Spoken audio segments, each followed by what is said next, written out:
You ready, Jerry? I'm ready. Just want to make sure you're ready, brother. Show me the money. Oh, you didn't know? Every day I'm hustling. Every day I'm hustling. Every day I'm hustling. Put my shoes on, you wouldn't last a mile. Summertime, wintertime, I'm on the grind. Yeah, I got the ring, I'm the champ, I'm the genie of the lamp. This is the gift I was given, so I just live by my hustle.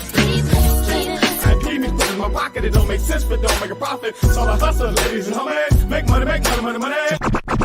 All out here for a pill. Really tryna get this money for the real. I want to find a thing to save my life, so I hustle. It ain't over for me, no, it ain't over for me. Here comes the money. Here we go, money talk. Here comes the money. Money! Show me the money! Okay, let's go smoke that joint. What up? What up? It is Alex, the Fantasy Football Hustler, back at you. We got another episode of Elevated Sports Talk. Let's get to waking. Let's get to bacon. We got Derek in the house. Salute my G. We got Richard in the house. What up? What up? All right, let's see. Derek's already putting some news in here for us. Jordan Love thinks that Donovan Wicks is going to have a monster year. I saw that. I don't know if I believe Jordan Love. I don't know if I believe him. I really don't. He seems full of shit. And he's supposed to be saying things to hype up his teammates. Jet sign Corley to 4 years, $6 million. Not too bad. Not too bad for a third rounder. Derek said Corduroy Pimpin says that I'm the guy when asked about a possibility of playing the Joker role in the Steelers offense. Hold on, where is that? Oh, train. Pimpin' ain't easy, baby. Patrick Mahomes says no easing Xavier Worthy in the team's offense. Man. Remember when Patrick Mahomes was like, Clyde Edwards-Helaire looks like the most talented guy in the draft. Let's go get him. Man, if you only got a wide receiver then. Uh-oh. Ricky Pearsall was placed on the non-football injury list. Did it say what the injury was? What happened to him? But that's not good around this time. That's not good around this time. I mean, unless he doesn't miss any time, and this is just like a move to, create a camp spot. Because I know that most teams, they're starting up in the next couple days. This could just be to fill like a spot at camp for like a week or so. Like, I don't know what's wrong with them. Let us know what's wrong with them, Derek. What up, Richard?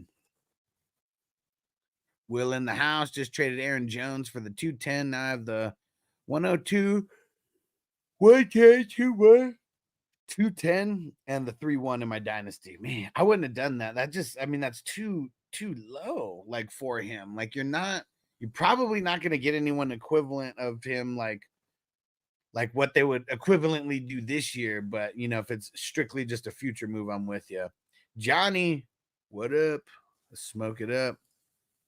Rookies have reported to 49ers camp. Okay, yeah, so that's why they did that move, because the 49ers rookies have already reported, or else why do it? Because I know there's still, I mentioned the timelines yesterday or Monday, whenever we talked about it. Every single team will have rookies and veterans report by the 24th. Will say Keep Trade Cut has that deal dead even. Bro, I'm just saying, man, stop fucking with Keep Trade Cut, man. Keep Trade Cut will help you win 0 championships because they don't take anything into account. They don't take you being a rebuilding team into account. They don't take you going for a championship into account. They don't take your league settings into account outside of if you just choose PPR or non-PPR. Keep Trade Cut is like the worst thing that you could do for fantasy, because it will have you not even understanding how to value players.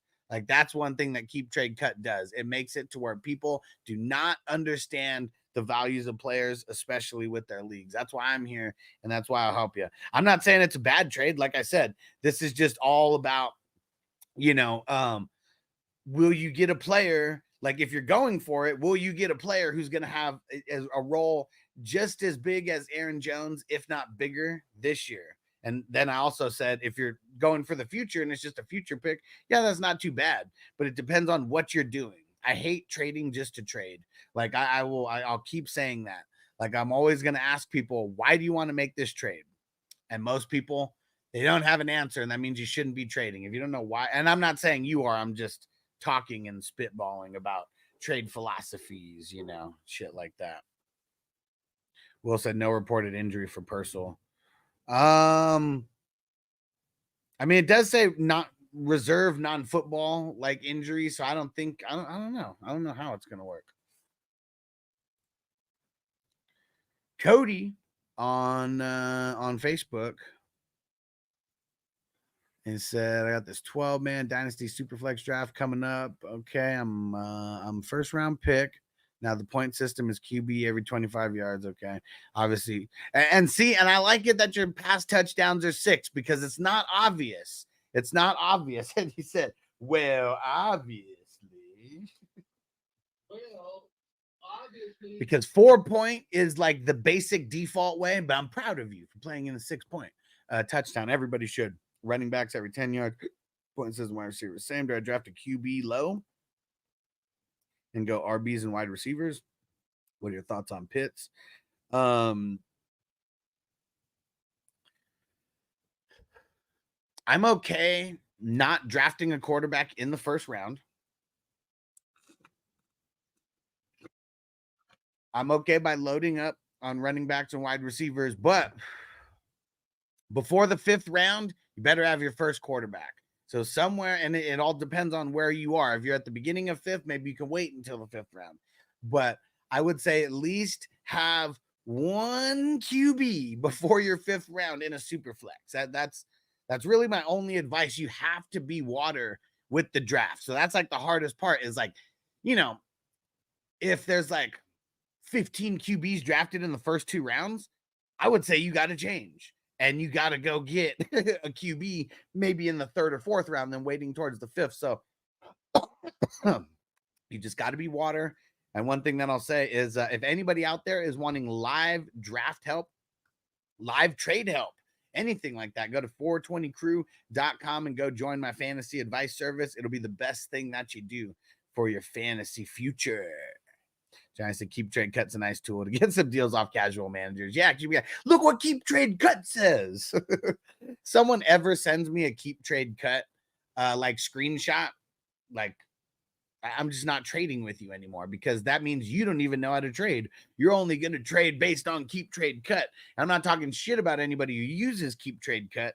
I'm just saying if you use Keep Trade Cut, you should not send a screenshot to an opposing manager saying, hey, look, Keep Trade Cut says this is a good deal, so that means you should do it. No, people would think you are stupid and you don't know what the fuck you're talking about. And I know about Keep Trade Cut. I have CMC, Walker, Stevenson, Zamir White. See, that doesn't matter, though. That doesn't matter. So what this means, what this means is because you're loaded at one position that you sold the player cheaper than you should have. That's all I'm saying. I'm all about getting the best deal that you can. And I mean, I guess if your draft is coming up and you still haven't, and you're not in talking 2024, 210, maybe that's a little bit better. But have you seen the kind of guys that are available at the 210? Unless you're playing in an 8-man, well, you can't be playing an 8-man league or it wouldn't be the 210. If you're playing in a 12-man league, when you start getting to the mid-seconds, it starts becoming dart throw territory, and you will not even like the players that are there more often than not. Derek says, not expected to be in a serious absence, Purcell, as he's participated non-con. Okay. Captain Spock, let's smoke it up. Wakey bakey here in California. And where are you in California, Captain Spock? I lived in San Diego my whole life until 2 years ago. Now I'm in Vegas.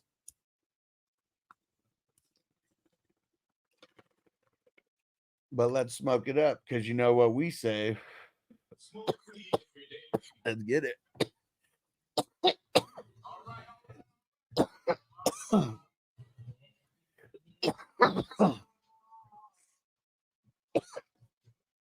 And I know I got a couple videos to share here. Let me see what we got here.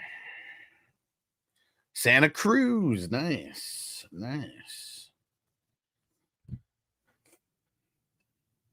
I like it.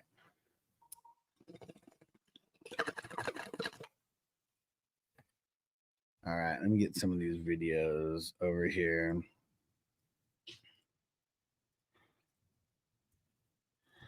Oh man. So here was one. This one was just a reminder of how Ayuk was feeling at the time.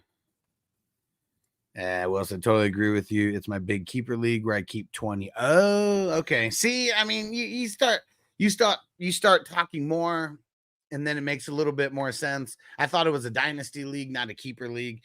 And if you couldn't keep them, I mean, that get whatever you can for them. So I'm with you. I'm with you there. But fuck keep trade cut. Like, don't use keep trade cut. Like, it's so fucking stupid. Rich, that was a good one. Oh, nice. I lived in Point Loma when I was a kid. Sweet. My brother went to Point Loma High School, and I went to an elementary school that pretty much everybody in that elementary school went to Point Loma. So very familiar with the area. A lot of weed smoking friends in Point Loma. Giant says sent a keep trade cut screenshot to a troll. Stevie Bad Live one time when he was trying to explain to me why his shitty offer was good. It worked. He got pissed. Yeah, see, I mean, that would be, and I probably wouldn't even do that because I don't like keep trade cut, but it's fucking hilarious though. I like it. I applaud. I applaud the job, the troll job there. All right, let me see. So do you guys remember this? This was from was this February? I think this was before the Super Bowl. I don't know if it was before the Super Bowl or right after, one of the two. To remain with the 49ers moving forward? If that's the right move, yeah. What would that right move look like for you? Being a champion. Being the champion. He wants to be a champion. Kind of sucks, though. Not shitting you, but it literally took the screenshots of keep trade cut, showing both sides of the deal with the 310, 210, told him that 2 was fair, and he bought it. Well, I'm just saying, I mean, I don't know why you'd have to convince someone to pay a 210 for a starting RB. I really don't understand, but I guess I've never played in a league where keep trade cut, where I could show a keep trade cut to anything, anybody, and them take me seriously. Because I know that if anybody shows me a screenshot, and I know that you would never show me a screenshot, like Johnny was saying, it's a good way to get some deals off some casuals. I don't know if anybody ever shows me a keep trade cut, shit, I just laugh. I just laugh. I mean, it's nice that it worked the exact opposite, for you, for sure. Because if that's what you wanted, that's what you wanted. So I think Jones is still going to get hurt and split time with Chandler. Okay, well, the getting hurt part, I mean, he doesn't have the best track record. But splitting time with Chandler, come on, man. Come on. Chandler is fucking nothing. Chandler is nothing in the NFL. Nothing at all. Oh man, you know how we just talk shit about these big time NFL analysts? I mean, Dan Orlovsky's a joke, and look at his take here. Davante Adams plays for the Jets this season. So the reason why I say that is this: have you watched Netflix? Listen to his reasoning. Yes. Have you watched the receiver? From Davante Adams? See what he said it's not that last much better year? of a situation. One, the only reason it wouldn't happen, Greeny, is if he would feel bad about leaving Antonio Pierce, their new head coach. That's the only reason. Antonio will be fine. He'll be fine. You feel bad. But the loyalty of a competitor to a coach. One, the Raiders don't matter until they get a quarterback. I don't care what anybody says. So at some point, you got to try to go get a quarterback. Number two, if you're the Jets, why would you not? Cool. It's going to cost you you haven't won a Super Bowl ever, or in like 50-something years or something like that. Yeah, You've already 1969. gone all in. You have to make this How do work. you not If know you don't win the 1969, Super you Bowl, fucking this is moron? going to be one of the more disappointing acquisitions and runs and wasted talented teams that we've seen in the NFL in many years. I think this is a done deal. At some point, Davante Adams plays for the Jets this season. How do I make that my ringtone? Like that's my question. I don't know how to make a ringtone, but I want I want Dan saying that to be my ringtone.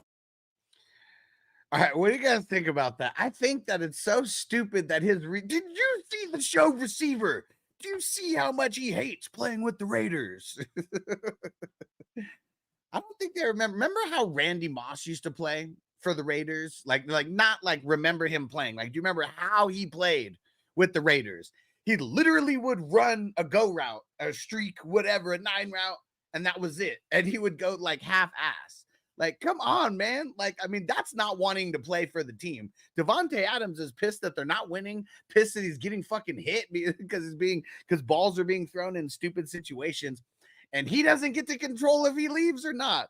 Like, why did he say the only reason he wouldn't leave is if I feel bad for Antonio Pierce? Like, get the fuck out of here. Get the fuck out of here. If the Jets throw a first rounder at the Raiders and they accept it, he's gone in 2 seconds. They're not. I don't think they're going to do it, though. I really don't think so. Peace out, Derek. We'll see you at the next one, bro. Guy has an empty coffee cup. Man, what a fucking goof. What a goof. And I know how to play the system, Huss. I play it to my advantage. Hey, you got to, bro. Got to. You know the people in your league better than I do. So that's for sure. Like that's one of the things that you gotta that everybody should pride themselves on is fantasy football, is trying to understand and learn about how players in your league, managers in your league think. Because if you can understand that, you will get a lot more trades done. That's what it's all about. You got to understand how they think. Moss hated the Raiders and it showed Adams is screwed. Yeah, but see, if we're just comparing Randy Moss to Davante Adams and just the level of effort that it looks like they're putting in, like literally Randy Moss would run a streak and that's it. And he'd be running it like half-assed. That was that's kind of like the only route that he runs anyways, but when he runs it to his full capability, he usually, makes Hall of Fame plays, Hall of Fame catches, all that kind of shit. Davante Adams is running all types of routes out there, and you can tell he's not half-assing it. He's really not. Like that I think is the real big difference. And they're not going to get rid of him for nothing. Like, remember what they traded for him and how much they're paying him? Like, he's like a marketing piece, like in Vegas. Johnny said Dan must also think that dragons are going to attack because he watches House of Dragons. Like, I don't get it, man. Like, how would that be like a realistic take? If you're trying to, make sense to like these 18, 19, 20-year-olds, but I don't think 18, 19, and 20-year-olds are fucking watching, what's that show, Get Up? I don't think anybody who's under the age of like 30 or 40 watches that show. Because you got idiots like Dan Orlovsky on there saying stupid shit. Did you see the show Receiver? Davante Adams hates playing in Las Vegas. No shit, he hates playing in Las Vegas. They suck. And when you're like getting your ass whooped, like on the field, on the scoreboard, and like getting pummeled, like remember that? I don't know. I think it was episode 2 where he was like, "Man, I ain't never been hit this much in my whole fucking life." Because like they were just putting him in horrible positions to like get hit and hit and hit. Like that's what he didn't like. Oh man. Oh, and then okay. And here was a take. I'm not going to pull this up. It's just a quote that I found from the football guys. Someone in the football guys, Sam Wagman. I don't fuck with the football guys. Like I like their snap percentage tool and their target tool because it makes life easier for me. Outside of that, I don't fuck with the football guys at all. They have the analysts that they have on there are sketchy at best. But this was a quote that I saw. He, being Anthony Richardson, is truly one of a kind at the quarterback position, and that's the kind of upside we swing for in fantasy football. All right. Anybody want to tell me why Anthony Richardson is a one of a kind at the quarterback? Like, can anybody, like, I'm not even saying we have to believe it, but like, why? Like, okay, so like Lamar can't throw. Like, that's pretty much what they're can't saying. That's what they're saying, that he can run. That he can run with the crazy. This is what I'm interpreting, that he can run with a super crazy upside and he can throw with a super crazy upside. I don't think he can throw for shit.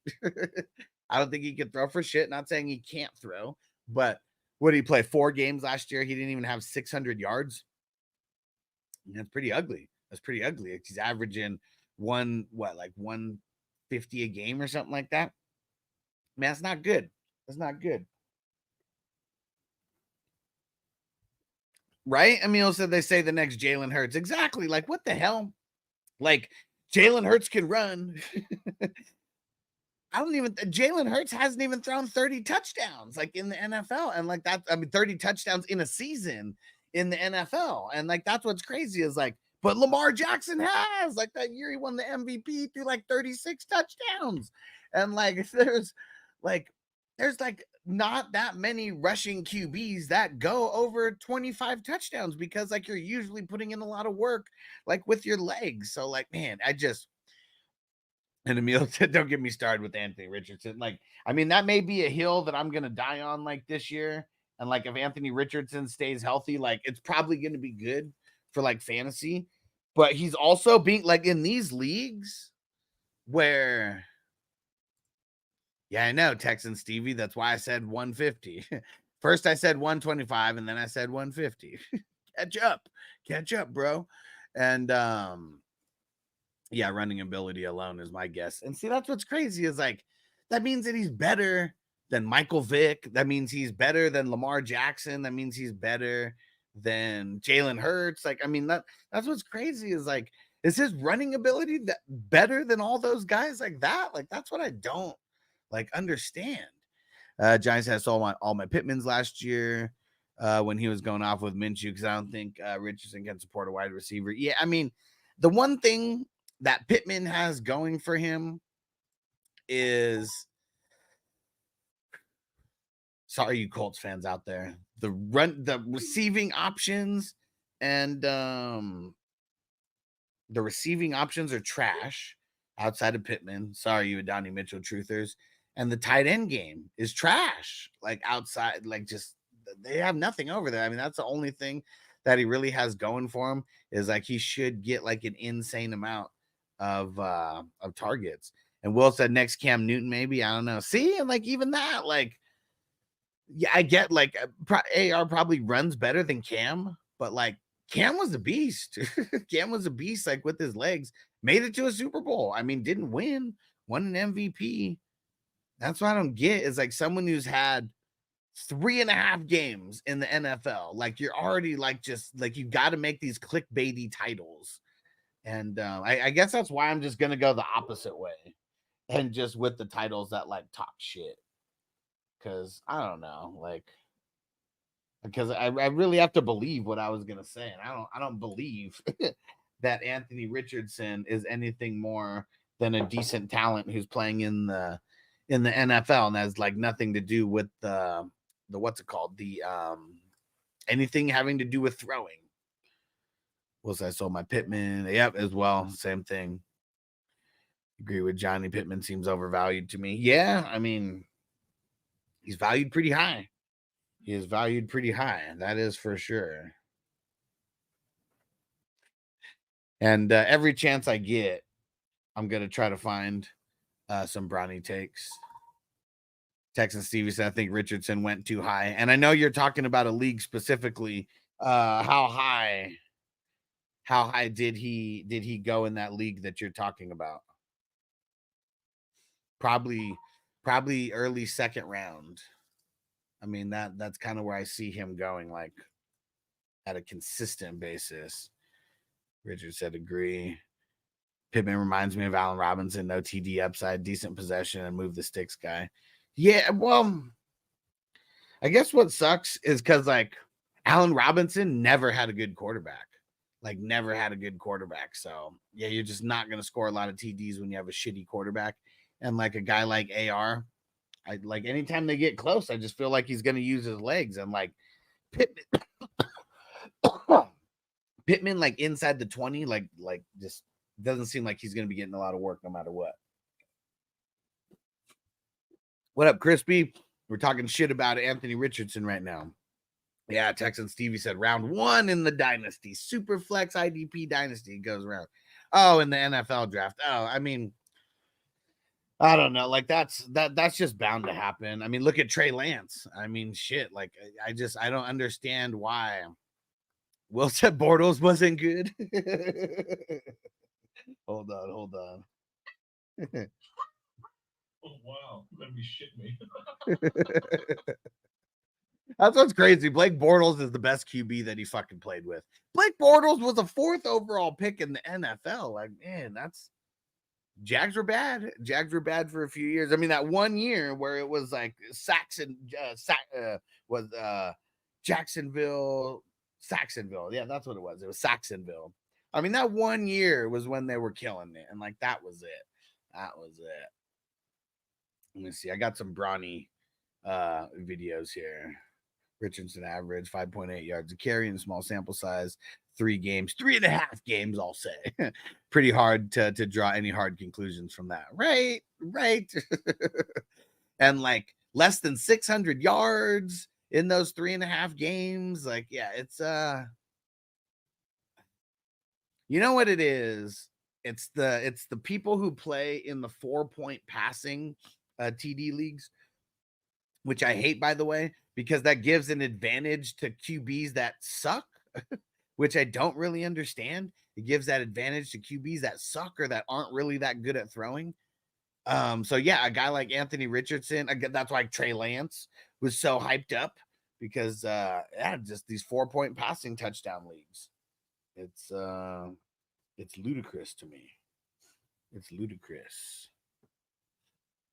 Did Bortles did? Yeah, he went to the AFC title game. Yeah.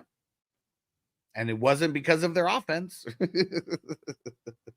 It was because of that defense. That defense was insane that year. They didn't call them Saxonville because they were throwing an insane amount of touchdowns.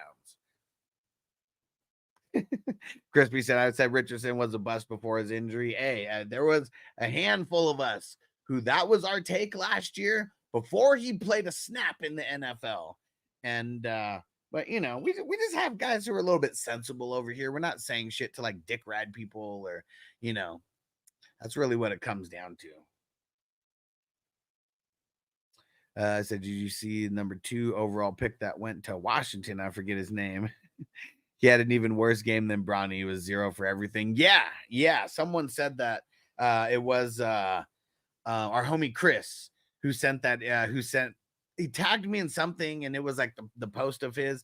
And I was like, man, send me all the info of all the bums. I was like, people are just talking about Bronny, so it's easy to find shit about him. I was like, send me all the info about all these bums. I'll talk shit about all of them. I'm not scared. We'll call a spade a spade. Bronny isn't the only bum out there who's playing in Summer League right now. There's a lot of them. There is a lot of them. And it just shows how flawed the NBA recruiting process is, because you draft guys not based on talent. You draft them based on what you think they can be. That's the wrong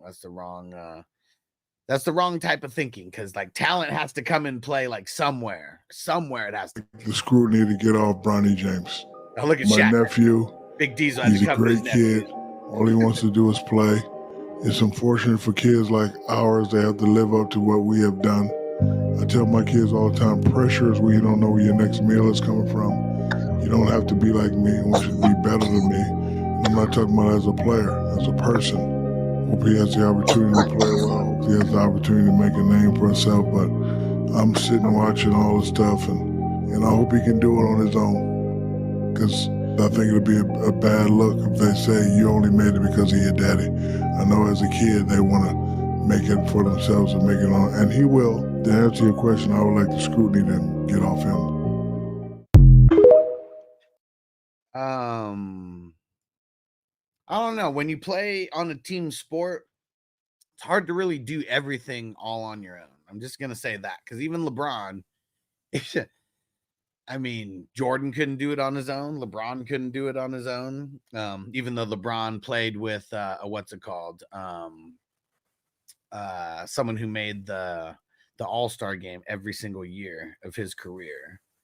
Very few players actually have had that happen.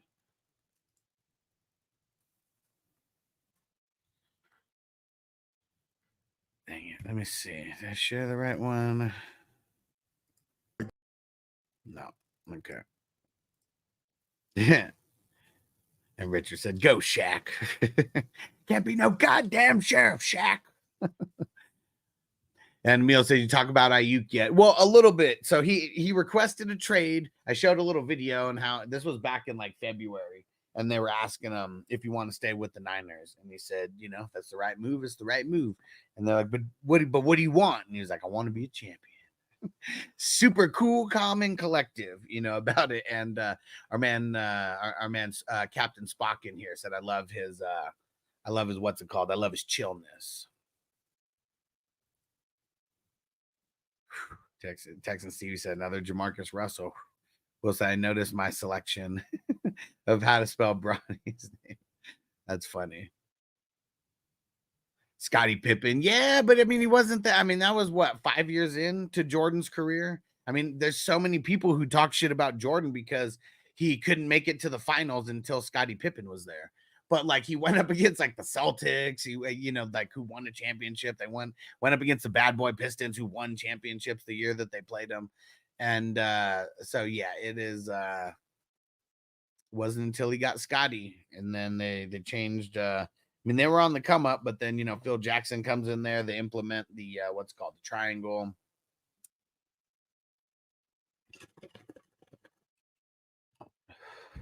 Well, that isn't Bronny the quicker picker upper. Fit for a pickup game, not the NBA. Fit to wipe the sweat off your brow. Problem with what the media is saying and how they're viewing it. Is it because he's LeBron James' son? You're crucifying the 55th pick for playing like a 55th pick. 11 to 12 can go 0 for 12. Nobody will say nothing. This could go 2 for 12. We acting like, oh, he need to go back to college. You're a weak personality. Because of who he is. Because it's easy content. You know damn well Bronny James is not going to score 20 in the summer league game. So it's easy picking. You're making it easy for me to pick on you. You're making it easy. No second round pick scored 20 points in the summer league game. Man, look, the kid had childhood dreams of playing the NBA. The kid is the 55th pick. There should be no expectation whatsoever with this kid. And see, that's what's funny. There should be no expectations for this kid. You know what's funny?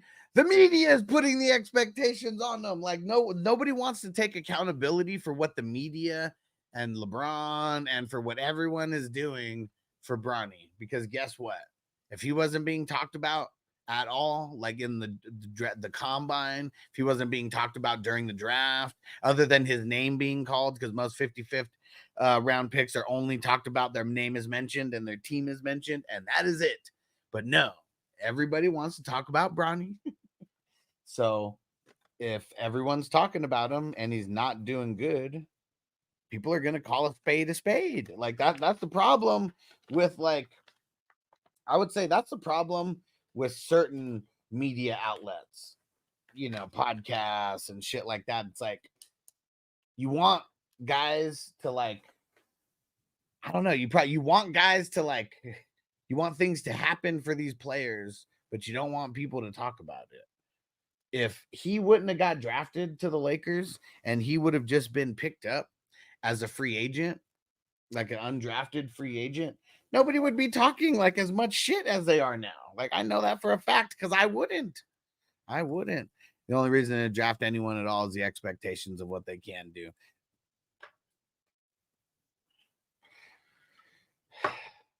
I mean, I'm just saying, like, the expectation for Bronny is that he's the next Prince. So talking about him specifically, I mean, has nothing to do with his talent, because he's not talented enough to be in the NBA. And like, that's what I mean. It's like what they can do has to be realistic. Okay. Maybe I said it the wrong way because, yeah, it is all about what they can do, but it's a realistic thing of what they can do.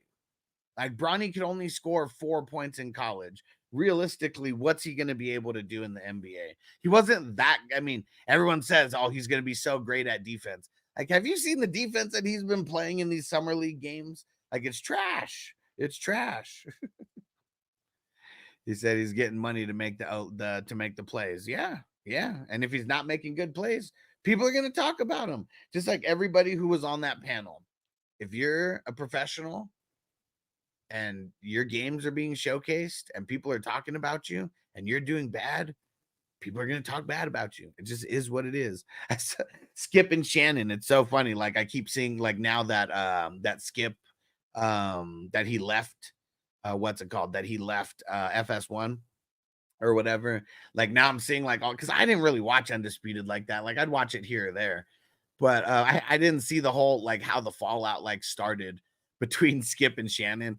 It all started because Shannon said that Tom Brady was playing like ass when he was playing like ass. And then Skip was just such a bitch. Like, oh, how are you going to disrespect him like that? He's better than you. Yeah, he's better than everybody who talks about football, who's not named Joe Montana or someone like that. I wasn't talking about what you said. I was reacting to that dude in the video. Yeah, yelling about no expectations. Yeah, I don't get that. Like, I mean, that we should have no expectations. Like zero, not any. Like, why even draft it? Like, why even have a second round of the draft if people should have zero expectation? I bet the dude, I bet Boogie Ellis, I bet he's been having better games than Bronny.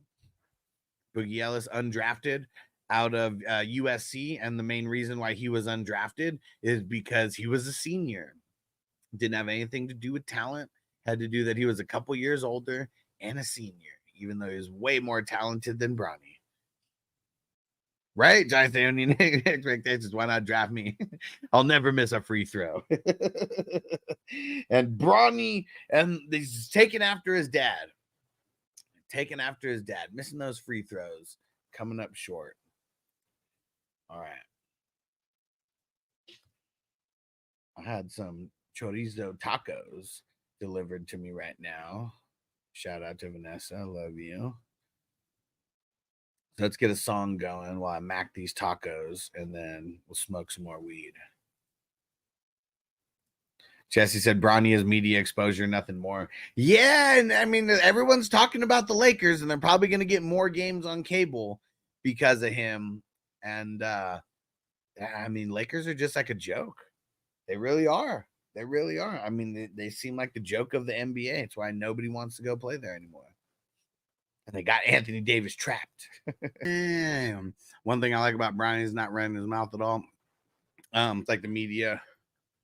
It's all the media and his pops. Well, the only time we heard Bronny talk, everything that he said out of his mouth was a lie. Because I asked him about, have you ever thought about playing with your dad? And, you know, do you know anything about this? No, I didn't know nothing. He's a fucking liar like his dad. But no, I mean, just like LeBron says, he doesn't give a fuck. He goes home and he plays video games afterwards. Like, he doesn't care about this. Is his dad's dream, probably, not his. No expectations. A result of everyone gets a trophy. Why work hard? Facts, Crispy. Facts. That breakfast taco. Yep. He said, jam that shit in your CD-ROM so I can get a bite. He said, they say all publicity is good publicity. I like how Bronny's handling all this. Yeah. I mean, he's not playing good at all. And, yeah, but at least he's not talking out the side of his neck.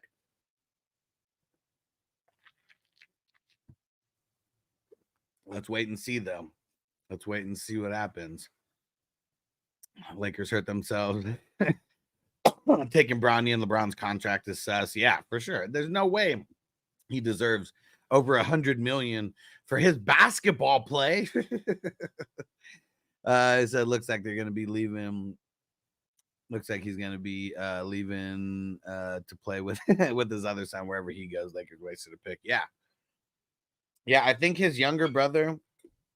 I think his younger brother is going to be better. Because I mean, even the I don't know, like we've seen highlights of Bronny since he was like, I don't know, a kid in like his fucking driveway and shit. His dad, like, you know, taking the highlights. I don't ever seen Bronny throwing down dunks like his brother is. Not saying Bronny can't dunk, but I'm talking about like just on like a normal basis. And he was like never even the best player like on his team. Just like his dad, just like his dad. And LeBron was the best player on some of those Cavs teams, but after he went to Miami, I think there was very few years where he was the best player like on his team, because he ain't winning without D Wade. And D Wade's the one who's taking the brunt of those interviews in the beginning, the one who LeBron's passing to with the game on the line.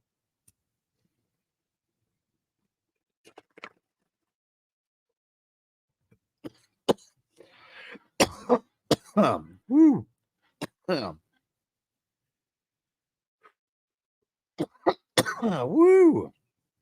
All right. Any fantasy questions, feel free to throw them in.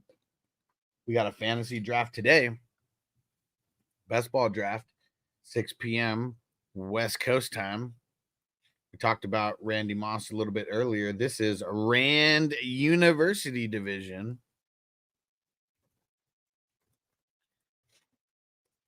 $11 to join. They said the NBA is trying so hard to find that next MJ that they're willing to put anyone in that spot. Yeah, I mean, the thing that I have always talked shit about LeBron is that he's always just been the most hyped player. Like, even, I mean, coming out of college, I mean, he was already like King James or Prince James or like whatever. Pretty sure that he was already King James, like coming into the NBA. Like, that's what they already like coined him as. Like, it's the media though. And I feel like that's why it's always been my stance to take like the complete opposite side, because like you can tell when something's being forced down our throat. Like it's just like in wrestling. It's like, see, if people understood wrestling, they'd understand why I say a lot of the shit that I say, why I react the way that I react, because like it really is the same as wrestling. Like, remember when like Roman Reigns like sucked, but they're like forcing them down our throat, and everyone would just say Roman sucks or whatever. And even the John Cena, like you're supposed to love John Cena, the baby face. But I was always on the other side. I was always on the other side of it. The let's go Cena, and I'd be on this other side. Cena sucks. Let's see what it says. Emil said tag me on IG. Let's see. What did he tag me in?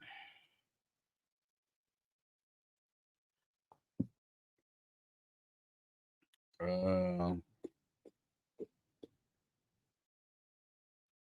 don't see what. I don't know. I'm not getting. It's not in the notifications. I'm not seeing anything. Try doing it again. I don't know why. I don't see a notification of it. What up, Hollywood? Speaking of D Wade, he's coming out with the fingernail care brand, bro. I mean, let's not get me started like on that stuff, man. Like, you start getting into that, and we got to talk about his trans kids or whatever. And like, I always said this: if like it's like a kid that's like going trans, like that's like influence from the parents, it's influence from social media, it's influence from kids at school, like all that kind of stuff. And like you could just tell there's just by the way that D Wade's kids act, that D Wade I don't know. It might even be a sham, him and Gabrielle Union, for real. Either that or he's a switch hitter, you know. Totally could be. But like, people don't want to hear the truth. It might only be people who just want to be heard and they need to be right, who don't want to hear like logic when it comes to any of this. But I don't know. I think most of us here all came from a time where we know that like 7, 8-year-old kids and stuff, like why the fuck would they want to change gender? Like, different when you get older, but I mean, come on. we're talking about kids and like all this shit that's being forced down our throat with like all the Disney movies and kid shows and all that. Like, it's just part of the agenda, you know? And like, that's why I like that Noble homeschooled. Like, seems like he acts normal to me. Right. The idea doesn't come out of nowhere. Exactly. Like, what kid just like thinks like, hey, I'm a boy, but I feel like a girl and I just want to turn into a girl like right now for like the rest of my life. I mean, even when people like want to dress up because they're curious about it, like, come on, like you can't explore, like you can't explore anything before like just like going like all the way to the end of the spectrum. Giant said, when I was 8, I identified as a tiger with wings, right? Didn't want to be or a girl, just wanted to be Tony the Tiger with wings. Oh man. Yeah, it's a crazy world that we're living in, that's for sure. And man, if you guys like go on TikTok, like if you just go down rabbit holes on TikTok, like it's sometimes a little frustrating because there's a lot of clickbaity like shit. Like now there's a lot of discussions and like all these discussions / debates like on TikTok, like live streams. And it's kind of like Clubhouse. If you guys remember Clubhouse, when during COVID, that app where you weren't on video, everything was just audio, like that's kind of the vibes that it's giving me. Yeah, just there being groomed for sure. I mean, you know, I don't have any problems with any way that anybody lives life. Okay, like let me just preface my statement with that, because if you're gay, if you're straight, if you're bi, I don't care either way. Like I don't care.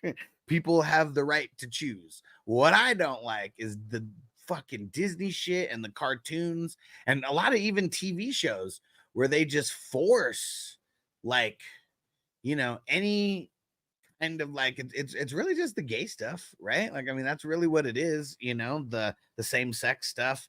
And because even I mean there's a lot of times where they even force it with like women, you know, and like I'm not, you know, there's a time and place for that. It might not be on a show that's going on, you know, in like prime time, you know, and especially when it's for no reason. Like that's like the difference. Like I'll give you an example. Power. Like I just really Power Book 2. And you can shit, and you can even equate it to Empire. Like same shit. Why do they always have like a random gay brother and like force the storyline in just where it makes no sense, where it literally has no place like in there, but they force you know the gay relationship storyline like on us when it makes no sense to anything that has to do with the plot, the story, the outcomes, anything, foreshadowing, nothing. And Will said kids have the right to cut off their genitals, but they can't vote, right? Like, yeah, you can cut off your genitals, but you can't vote, you can't drink, you can't do anything. Like, come on. So can't buy porn magazines, alcohol, cigarettes, what fucking world? Yeah, it doesn't. Yeah, I mean, I feel like most of us, I mean, I know we're very similar in age, you know, and that's what it comes down to. And we're just being real, like, as well. Like, I mean, we don't have to be PC about this. I'm not saying anything that should offend anybody. D-Wade's a switch hit, just like his daddy. Oh, man, just like Diddy. Yeah. D-Wade and LeBron, like, they've been seen at a few Diddy parties. They've been seen at a few Diddy parties. That's for sure. Just exactly. A new Star Wars show is crazy. Crazy good? What's it called? And I wonder if that the one that Sasha Banks is in. I know she doesn't go by Sasha Banks anymore, but I know she's in apparently the new in the new Star Wars show. Yeah, Will said, don't shove the shit down our throats. We can acknowledge it, yes, but don't fucking, make us celebrate it. That's what they're trying to do, and it doesn't sit well with that shit. Yeah, I mean, I guess the biggest thing, because I don't care. Like, that's what it is. I don't care. Like, if you're gay, it doesn't make me mad. I don't care. So that's really what it comes down to. And, like, yeah, when it's like, yeah, it's just been forced down our throat. Like, that's really what it is. Like the Pride Parade, like, okay, like, cool, have your fucking parade. But did you hear about all the shit that was going down like there when they were kids? Like Puerto Rican Day fest in New York. Well, and actually I think it's more places in New York, but New York obviously one of the biggest. And I don't think they're doing any shit like that, you know, those kind of parades going on at the same time, different places. Right. And that's the part that I hate. Will, yeah, you must celebrate it. You're a bigot. Yeah, that I don't like that's stupid. Like, that's the same shit when any of us disagree on a fantasy take and someone's like, oh, you're a fucking moron, dude. Like, do you even watch football? Because you have like a take that's like disagreeing. And like, literally, if you say something like that, like if I, said that trans kids are influenced to become trans kids, like, so, oh, it's so misogynistic, or like, whatever, that's so anti-LGBTQ. They said woke, very woke, and said I have no problem with how people want to live, but Star Wars, they have it now, and there's a covenant of gay witches. Like, what? And see, like, even in Star Wars, like, obviously they have kids, like Luke and Leia, like they respond from somewhere. They respond from Darth Vader. We figured those things out. But we never saw more than any kind of like kissing, right? And like any Star Wars, and like literally like it's all like everyone almost seemed asexual, for the longest time. And even when they found out Luke and Leia, even when they were trying to get it on, then they find out they're brother and sister. I guess they did go a little bit far with the incest, like we don't know how far they went with that. Yeah, so maybe they did always have some things that were going. Brother and sister did get married, right? And the worst writing ever, terribly predictable plot, and the lead actress was a piece of wood. Yeah. So is that the one? You guys know who Sasha Banks is? Or from formerly Sasha Banks of WWE? Is she in that? Is that the show that she's in? Well, so I never cared that anyone was gay, but when I didn't celebrate, I'm called the bigot. Fuck off. Yeah, for sure. And I said in Canada, the men were gay. Yeah, other men head during the Pride Parade. Like I mean, there's like, yeah, in front of children, cops didn't arrest anyone. Sick worlds, true story. Man, I mean, that's like, why? Like, that's, I mean, that's. Ugh. Tell you what it is, man. It's the white male privilege. Like, that's really what it is. That's really what it is, because like for so long you're just like, you're shamed or you're an outcast, but it's like this white male privilege means you can change from a man to a woman just because you feel like it, and then go compete in sports. Oh man. And I'll tell you who ruined it for everyone was Caitlyn Jenner. Once she won Woman of the Year, it was all downhill for America after that. After Caitlyn Jenner won Woman of the Year. Like, that's how men are better than women, because a man won Woman of the Year. Like, what the fuck? I'll still never get over that. Like, it's so fucking crazy. Just, I'm not even sure if she's in it, to be honest. Okay. Oh, okay. Thanks, Jai. Sasha Banks was in The Mandalorian. Okay. I didn't know which one. I didn't know if it was a new one or not, but I know that was one of her, that was one of the beefs on why she left WWE. Apparently they didn't want her to be in the show because they weren't going to get any money from it. Yeah, for sure. It's an agenda, deep down rabbit hole in this, big time. For sure. And it's not even hard to like it's not even hard to, to notice it. It just happens. It's out there. You guys seen the Chucky show? The TV show? That's another prime example. It's not enough to just be an outcast because you're like a weird kid, like, anymore. Like, now you're an outcast and you're gay in all these stories. That's the thing. I don't get it. I don't get it. Nobody's normal, like, anymore. This one's called Acolyte. Okay. Probably won't be watching. I didn't even watch The Mandalorian. I think I watched a couple. Yeah, same, Will. Yeah, it's just, I mean, they're just forcing it, man. They're just forcing it. That's crazy, Hollywood, right? Men who changed to be women are now winning female pageants. I mean, that's crazy. It's crazy. And all the plastic surgery and stuff they're getting done, like, man, I'd hate to be in the dating world because they're not going to say nothing to you. They're just going to tell you to hit it from the back. Oh, man. There was this Entourage. I don't know who's watching, if you guys have seen it. So funny. They go out partying with I think it's the mayor of Beverly Hills, and they're at a club, and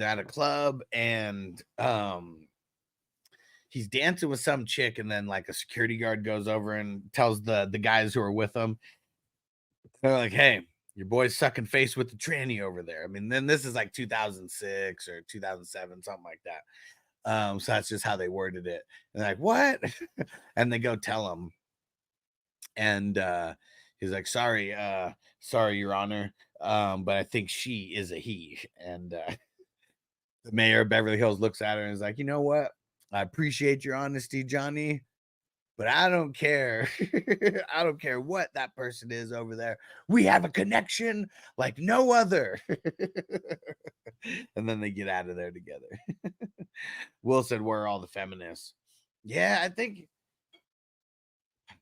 like, I mean, I've gone down different rabbit holes, and I see podcasts where it's run like a podcast host man, and then there's like one or two like feminists like on the panel, and then they call out women who claim to be feminists but really aren't.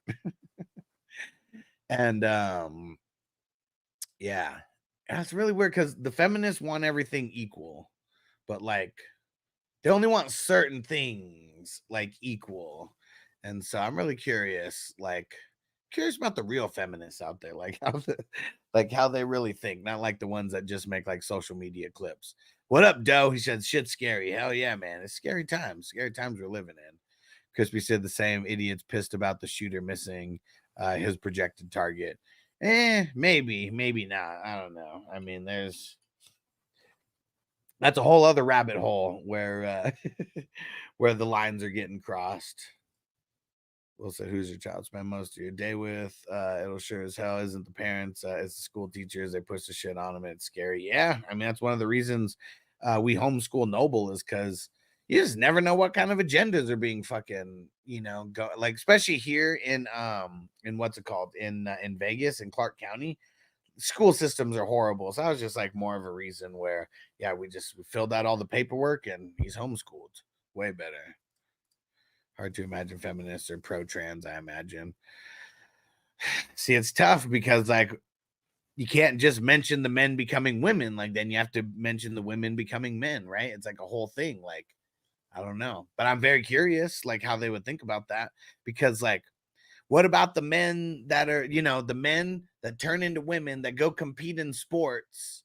That like, what about like the trans woman that was in UFC that was like beating the shit out of people? Or maybe it wasn't UFC, maybe it was Bellator, whatever the hell it was. Like, man, I mean, just beating the shit out of like women, normal women, right? Women who were born women. You got to be active in your kid's school. I know I am. He said,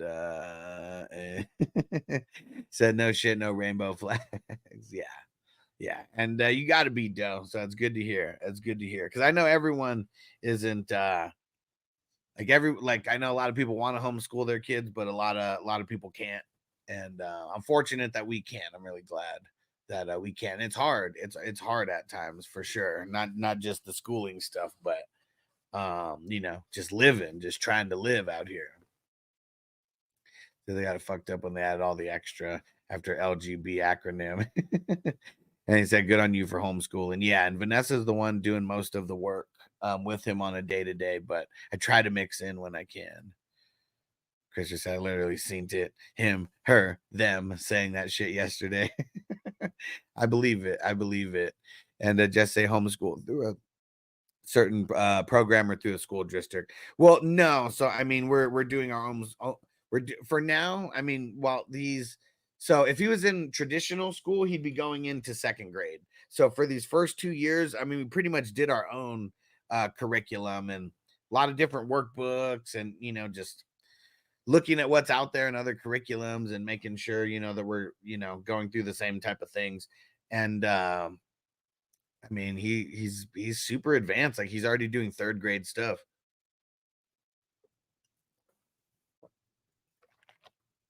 And I don't even know what it's been so long since we've been on like 1st grade stuff. Like you're literally just learning how to like read better and learn your numbers and addition, subtraction. And I don't even know how high you go in addition, subtraction. But yeah, he's been learning multiplication for since the beginning of this year. And Joe said, I really, really do want to homeschool my kids. Yeah. And if it wasn't for me working at home, doing this business that we have, like also it wouldn't be possible. Hey, Pat in the house. What up, bro? He said, learn 8th grade math again. Sounds like like an insurmountable objective as an adult. Well, for me, it wouldn't be. For me, I'm someone who made it all the way up to like calculus and stuff. So, a little bit different for me, but yeah, I remember being in 7th and 8th grade. And I remember, I don't know, you guys remember those Scantron sheets? Like I remember we got, when I was in, I think it was, actually, no, that was more in high school. I think now I'm thinking pre-calculus days, but remember the Scantron sheets where you would get work, you would fill out the sheets.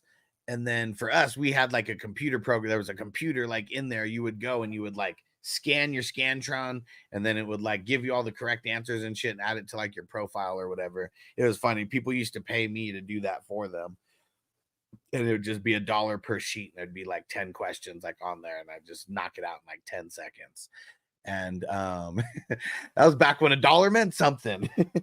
But I'd get like 20 or 30 of those a day, and like I'd be able to do that. In addition, I was so far ahead in like the shit that I was doing. It was like so easy. I was doing other people's work like in there.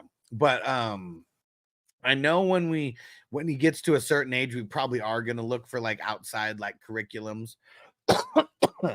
But yeah, it's we got a long ways to go. He's only technically out of 1st grade right now, but I think he'll be someone I feel like be able to get the GED at like 15 or 16, whatever the earliest you can take it, and then potentially just jump into community college at like 16, 17. Rich said, congrats on the homeschooling. Crispy said, I homeschooled my kids, and they're actually college level IQ. You're the man, Crispy. You're the man. School system's all about obeying the rules and what they want you to learn. I'll tell you one thing, they don't teach you how to do your taxes, cook, change a tire or anything. Yeah, because let's remember what school. So we went so far off of sports today, but that's what keeping the chat engaged. Let's get it. School was invented to train factory workers. Like it was true then and it's true now. So if you don't want to be a factory worker now, which is, some bullshit cubicle job or whatever, like if you don't want some kind of job like that, how valuable is most of the things that, they're teaching you in school? And did you hear like a lot, like a religion is going to be like let back in schools? Like now, I think it's only certain states where that's happening, but now the agenda is really going to start getting pushed again. If you actually look at it closely, school is acting like a prison. It for sure is. It's for sure is. And I haven't been to prison, but I've been to jail. And very, very similar. School system grooms children into being obedient, to the system, not able to think critically and group think, for sure. For sure.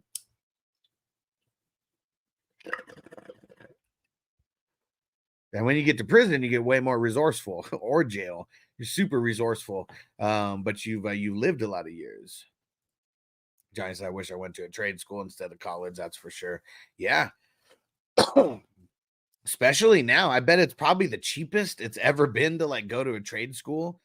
And like, it's probably the least amount of competition to like work a trade like now, because nobody wants to do. I don't want to work a trade, like I like doing what I'm doing. I knew I need to find something where I could, I could get my hustle on legally with everything that we're doing.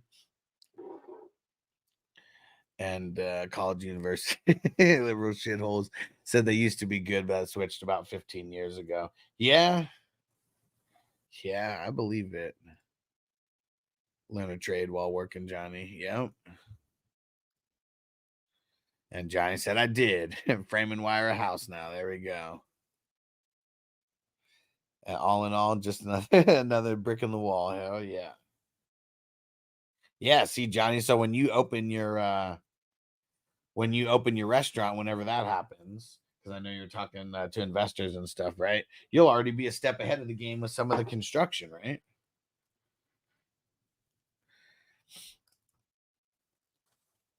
All right. I'm so high. How can you have your pudding if you don't eat your meat? And Crispy, I know that was an Eminem song, but I feel like he was pulling that from somewhere else. What movie was that originally from? I know it was in a movie, right? What was that from? Tell me, what was that from?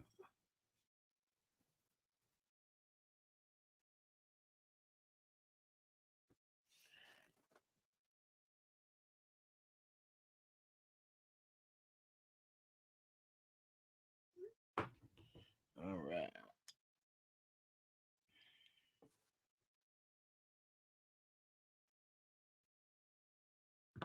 Pink Floyd. Okay. Did not know where that was from. Because, I haven't listened. I know I've listened to Pink Floyd, but I haven't listened to all the albums all the way through or anything. This Crispy going back on the record players. Yeah, it's literally in the song. Okay, yeah. Well, that's what I figured. I figured Pink Floyd wasn't a movie. I thought it was from a movie, but I was mistaken. Oh, yeah. I need the 420 crew's help. I need I need you guys to go like the new IDP videos. We got the AFC East.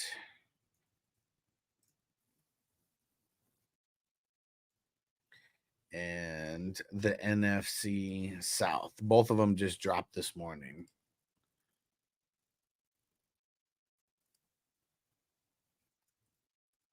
Go hit the like and put a comment in there as well. The comments like really help. So anytime you go like a video, appreciate leaving a comment, even if it's just a couple emojis. Like it, doesn't have to be anything written. Could be literally anything. Literally anything. Sounds like it could be from Oliver Twist. How can you have your pudding if you don't eat your meat? Rubber biscuit. All right. Pat said this Sunday, Surefire beat you to the punch on the NFC West. No, I've already did all of I've done all eight divisions for my IDP divisional depth chart breakdown. So it's IDP.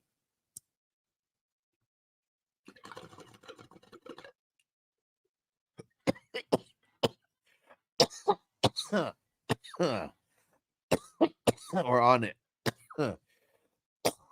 NFC West. Let me go see when I did that one. I think I did that one third.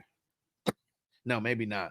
1, 2, 3, 4, 5. I did it fifth out of 8th. But yeah, we knocked that one out last week.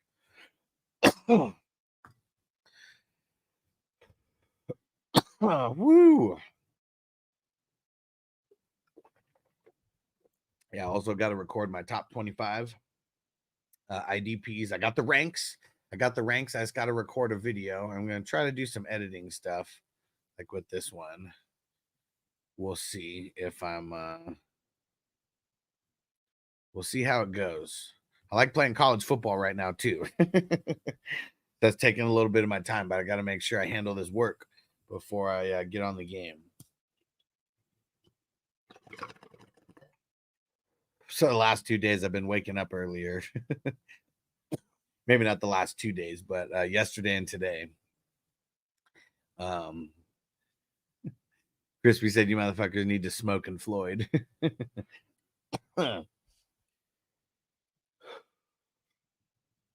Yeah, and Crispy, like, especially me with music, my parents, like, my dad, I mean, I swear, like, he's just like whatever pop, culture, you know, songs there were, and not like pop culture of the 90s and 2000s. You got to go back, but it's like he just like that. That's all I know. Is like it seems like he just liked the popular bands. My mom, she liked Pat Benatar and Michael Jackson. I don't even know how much she liked Michael Jackson. I just know I started liking Michael Jackson when I was super, super young. Outside of that, my parents had like zero influence like on me with like music. I literally had to discover every bit of music that I've ever listened to by myself or like word of mouth, you know, through friends. And I know there's a lot of people who grow up like that as well. But I read this thing and it was like until you're 13 years old, you kind of only like, and I don't know, it's based on a lot of years of psychology, I guess. But until you're 13, you kind of vibe with like whatever music your parents are really rocking to. And you hear like so many people even talk about it now, like the stuff that they're like listening to. The stuff that they're listening to, same shit as like their parents. Yeah, Floyd was awesome for sure. KJ, which receiver out of Cooper Kupp, Ayuk, or Debo do you believe will score more points in fantasy this year?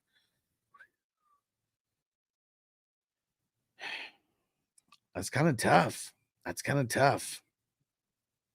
going to say Cooper Kupp. He's got a big, if healthy, asterisk next to his name, but I'll say Kupp. And he's going later than all of them, too. Zach said, would you rather have ETN or Kyran? I feel like I'd rather have Kyran, but it's super close. I mean, literally, like we're talking like back to back, like in my ranks. So like I feel like them, it's could literally go one way or the other.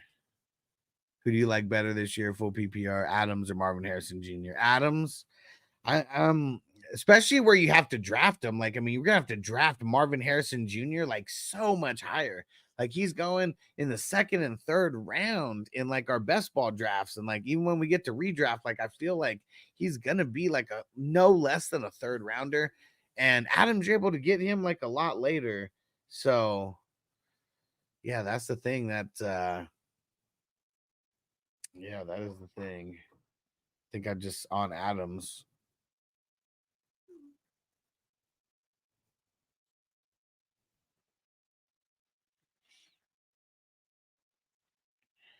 All right. We got one of our 420 crew members wanting to get into an offense only dynasty.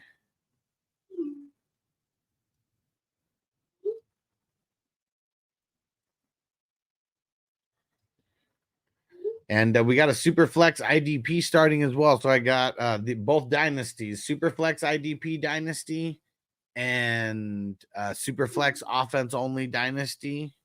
Both only $30, paid through League Safe. Am I weird that Harrison, Dynasty, Adams, and redraft? Yeah, and unless someone unless someone specifies Dynasty this time of the year, I just assume everyone's talking redraft. Whew. All right. We're doing good this morning. Hour and 20 minutes in. Hour and 20 minutes in must mean that it's time for another bowl. Man, I really got to fix this stupid thing here. I need this to like come up right here so I can move this back. Let's see how it won't stay. It goes limp. Look. Yeah, I don't think everyone would be on the same wavelength with that. Devontae Adams for a dynasty. You get him so cheap, though. You get him so cheap. It's kind of crazy how cheap you get him. And Marvin Harrison, he's junior. He's valued so high right now.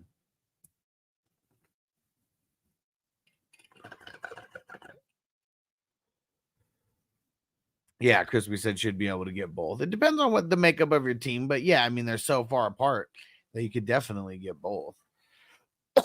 Probably so far apart for redraft, not just dynasty. They should be able to get them both.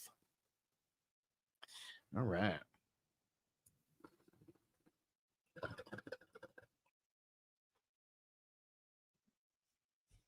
What else do we got? What do we got on the agenda for today? Baseball and WNBA. That's it, huh?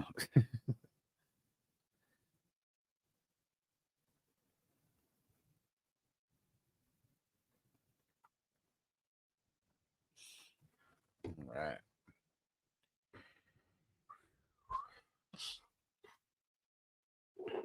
Yeah, you guys, if you have a PlayStation 5 or an Xbox, because I think both of these games are going to be cross-platform, get college football and get Madden so we can play. That's one of the things that I want to do this year is get the video games going amongst the community. Get some Madden games going. I don't know how much we'll be playing NCAA online once Madden comes out, because I feel like I'd rather play with the pro teams either way. Just I know we're talking fantasy, but as a Pats fan, I'm interested in knowing how you would rank their 2024 draft. Let me pull up all the draft picks, because I mean we know the Drake May and the what's his name? Why am I spacing on his fucking name? Polk.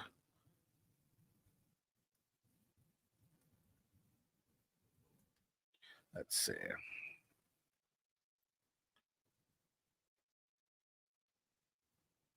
I was kind of surprised that they went Drake May.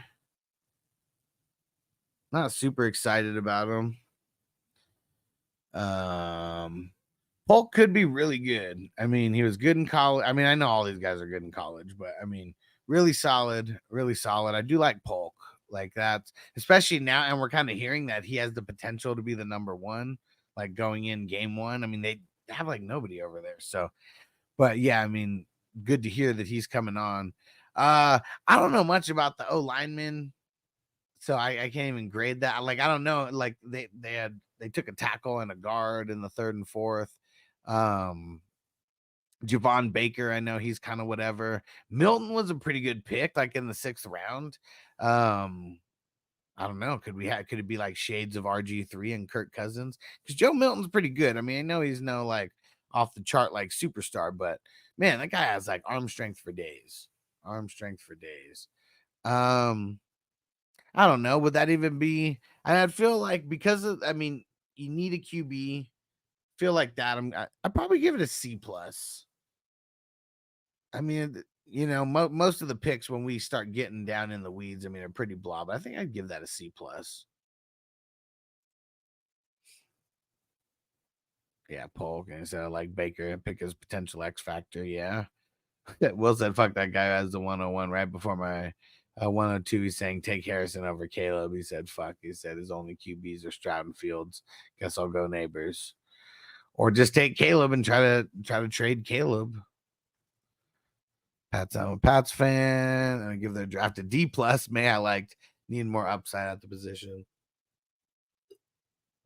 Polk was a reach, okay. He said he was the 3rd option on his college team early in 2023. I like May long term, very young, but has a size, arm, and the rushing upside to be a top 10 fantasy QB. Might not be the team. Might not be the team though to get that top 10 though. That's the thing. All right. How about one more bowl and then we'll get ready to get out of here.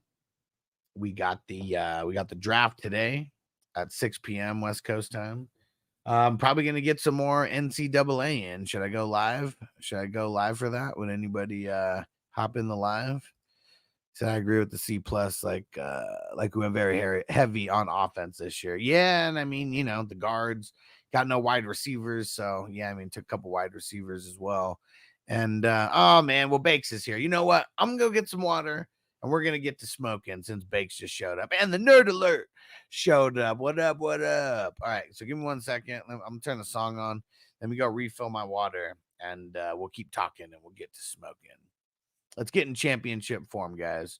Championship form in July. That's how we're going to win all these leagues. Hey, what's everybody smoking on? Let's get it.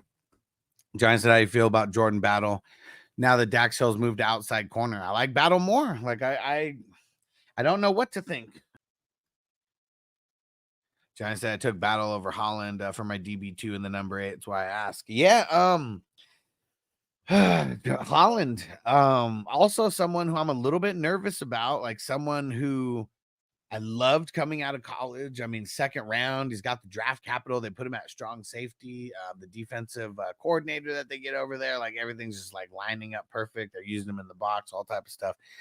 Now they bring Jordan Poyer over, and Poyer is going to be the strong safety over there for the Dolphins now. I mean, Jordan Poyer has been one of the best strong safeties in the league for like what, last 8 years, 7 years, 10 years, something like that, forever. So, yeah, how is this going to affect Holland? Like when you're the free safety, you don't get put up in the box like too often, unless they're like specifically, going to scheme things for Holland in that way. But yeah, I want battle over Holland as well with the new changes that have happened to both teams. Jason in the house says, see you, Alex. Got that paper. What up, homie? What up, bro? Smoking it up. All right. Bakes, what are you up to? You on break right now? Or no work today? I know you're always grinding. We got the best ball draft today, 6 p.m. West Coast time. Bakes said, what about Fuller with the Rams? I like Battle way more. I mean, I know you're not comparing the two. I'm just gonna say that because that was the first thing that popped into my head. But really, he has the potential to be good. I feel like I'd rather have Cam Curl though. Especially if we're talking just about the Rams specifically. I mean, we're not really sure how they're going to be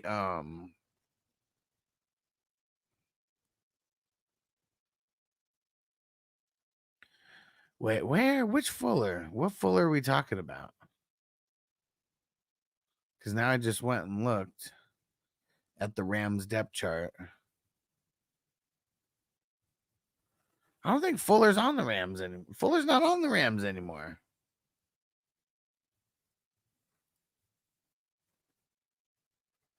Yeah, like let's see.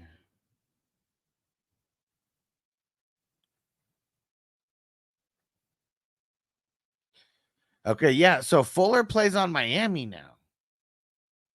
He plays on Miami now. And we just did that AFC East breakdown. We just did the AFC East breakdown. So make sure you watch that because I know I mentioned him. He was one of the guys who I really wouldn't be trying to get.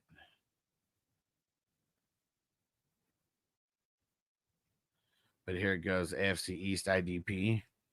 Cam Curl's the other DB I got. Nice. Yeah, he should be good now coming over to the Rams. I mean, he's going to be the strong safety over there. That's the position that you want on the Rams. That position's been producing for a handful of years. Johnny said Jordan Fuller went to the Panthers. Yeah. Too many Fullers out there. Hard to keep up. And we know William Fuller IV isn't out there anymore. He said, I'm behind on the news. Who's the Rams free safety?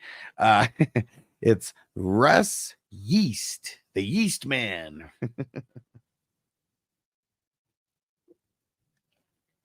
And then they got John Johnson as the backup. So I don't know if it's going to be a competition or if the Yeast Man is going to outright own that position. But yeah, Cam Curl, though, that's who I want over there. Yeah, that's who I want over there. I want the curly one. And it's crazy. The Rams got Tre'Davious White as well. Like, I mean, that was something that I brought up on the NFC West video. And yeah, if he could stay healthy, I mean, shit, he was one of the better cornerbacks for a while. I mean, he keeps getting hurt. Like, that's his biggest issue. And Banks said, the Yeast Man. Who is this Rudy Poo? Giants that waited until the mid-20s drafted DB because I always end up with too many, and I'm happy with the guys I got. Yeah, I mean, I would say the DBs are like wide receivers, but like way deeper. Pause. Because wide receivers, I mean, usually, what do we want? Like at least one of the top 3 like wide receivers. Like rarely are you dipping into the 4th and 5th, type of wide receiver. But like with the DBs, yeah, I mean we want the safeties, but we got cornerbacks in the mix, and it's pretty much about 5 positions that you really only got to get 2 starters from, and not 5 positions, but 5 spots on defense, if we're considering the nickelback a spot.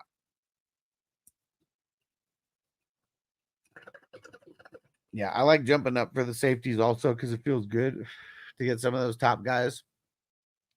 But yeah, it feels really good to wait, wait, and then you get guys who are getting like very similar production with that much later of a pick.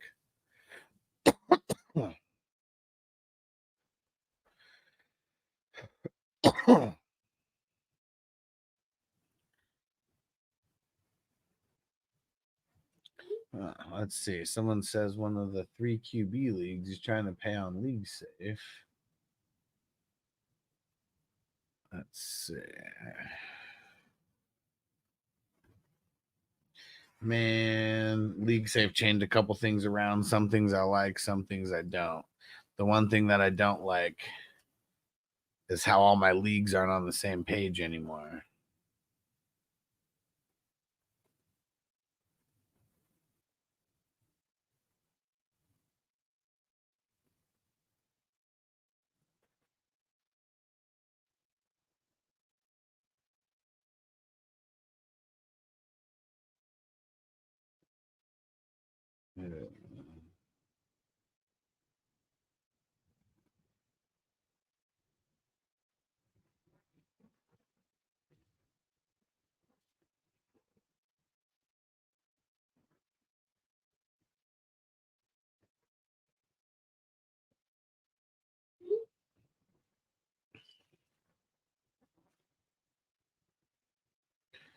All right.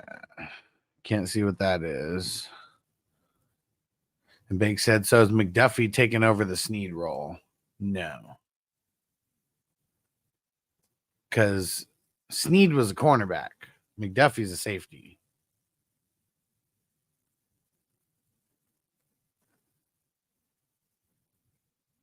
Oh, yeah, wait.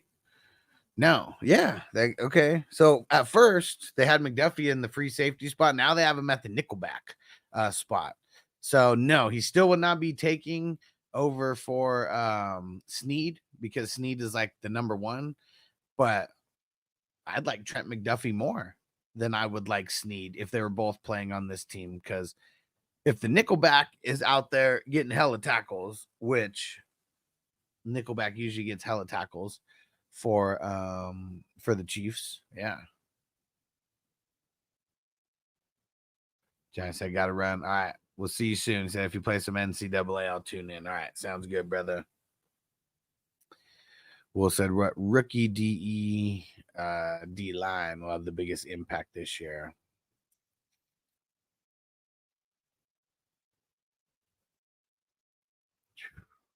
Probably Dallas Turner. That's who I'm thinking.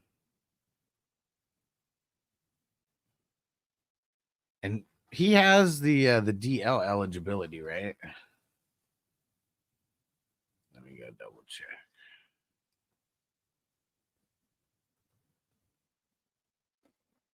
Yeah, he has both. I'm gonna say Dallas Turner. Yeah. Bake, so what about Drew Tranquil? Another Bolton is healthy, non-factor again to injury Nicholas. Yeah, don't even draft Drew Tranquil. I mentioned it when we did the AFC West video. He just it's like a failed experiment, like with him with Kansas City. He'll do good if someone gets injured. But they pretty much, I mean, they brought him over there to be a role player, and he's a role player at best when everybody's healthy on the team.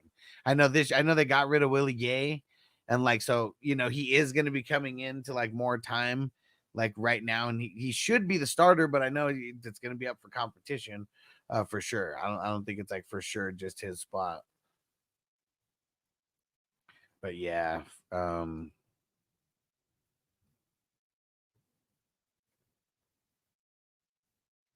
But he is going to be starting, though. I mean, the three, it's going to be Nick Bolton, Tranquil, and Leo Chenal.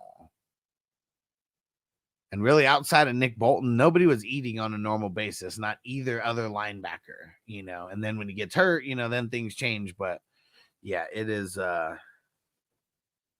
just, outside of Nick Bolton, I don't like any of the linebackers over there.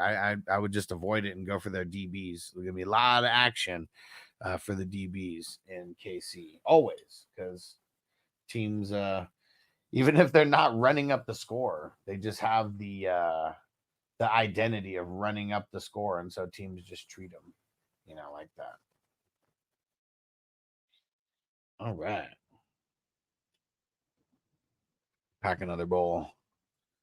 And almost time to get out of here. I got to record the top 25 IDP video. That'll be a good one.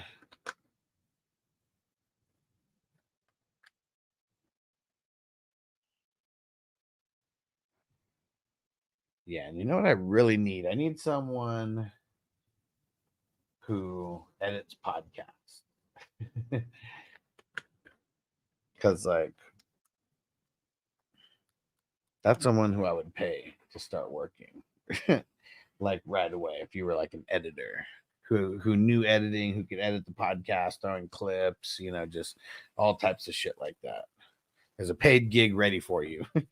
If you could do that, all you have to do is show me a resume, and the resume would just be videos that you've created, or not videos that you've shot, but the edits that you've done.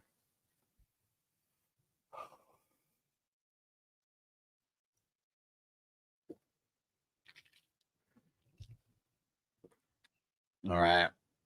We got that draft today at 6 p.m. West Coast time. Let me go check and see how many spots. 7 spots open as of now. 7 spots open. Who do we got? We got Charm City. We got Hawkman, Crispy, Hollywood, Jerry Swallows. Good old Uncle Jerry. And oh yeah, shout out to all the real ones out there who really fuck with the channel, because we've been growing and growing a lot. We've surpassed 5,000 subscribers on YouTube. Super stoked about that. Thanks you guys for everyone who's in that 5,000.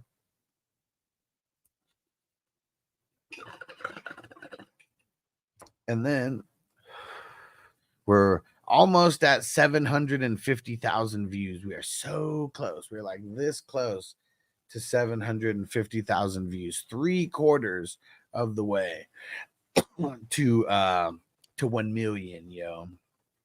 And yeah, we've had like 210,000 views in the last 30 days. We've been killing it.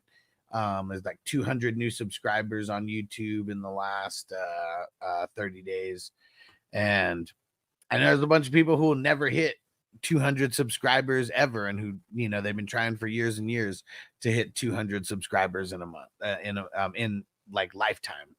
And we did it in a month. I'm excited because things are usually a little slow during the off season. They're picking up now. Wilson, I'm hearing conflicting reports about Brooks. He really going to be the RB1 over Chuba? I read that Chuba in 1 year had more TDs and rush yards, and Ben Brooks dead in career. I think this is legit going to be a camp competition. If they would have drafted him in the 2nd round, where did he get drafted? 3rd round, right?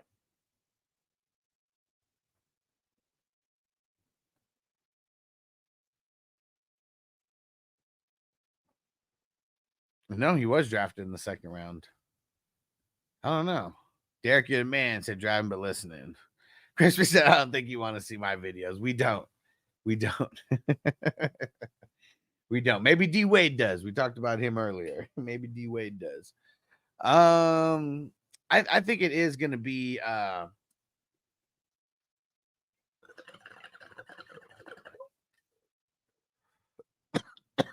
I think it is going to be a competition. I don't think Hubbard's going to be hard to overtake, but I think they like Hubbard being a 1B no matter what. Because he's like a solid like workhorse, but he's like not the NFL like prototypical type of back anymore, right? You want the back who can catch out of the backfield, the guy who you get into space and he's gone. Like Chuba's a grinder. So I really do feel like Brooks will eventually be the starter there anyways, but it's one of those it's one of those teams you kind of just don't want to mess with it unless you're getting it like really, really late. Big said, what do you think about IU getting spotted in Pittsburgh airport yesterday? I don't think it has anything to do with a trade necessarily. Just wondering if Brooks is worth a pick at the 110 or 2-1. I mean, if you want him, that's where you're gonna have to get him. So is he worth that pick? Probably not, because I don't have him on any of mine, and I feel like I could have drafted him in those spots. So I'd rather have the wide receivers there. I would much rather have the wide receivers. Scared of the chupacabra. See, Derek knows. Derek knows. All right, let's shout out the producers of the show. Appreciate you guys all. Our 420 Crew Patreon members, our All Access members, our Elite members, our Superstar members, the Ultimate members. Appreciate you guys. You guys are the reasons why the show gets to happen every day. Salute. Zach said, can you explain the vampire leagues? Yes, I can. Vampire leagues are fucking fun. First person who I ever heard talking about the vampire league was Matthew Berry. And this is like back in 2016, 15, something like that. So the vampire is the lucky one or the unlucky one, depending on how you look at it. But the 9 teams draft, the vampire doesn't draft. The vampire, they pick up their squad with all the scraps. Once everybody drafts, then vampire picks up all the scraps. That's the vampire's team to start. If the vampire wins any game, they get to steal a player from that team. Really, it's like forcing a 1-for-1 trade, and they just have to accept it no matter what it is.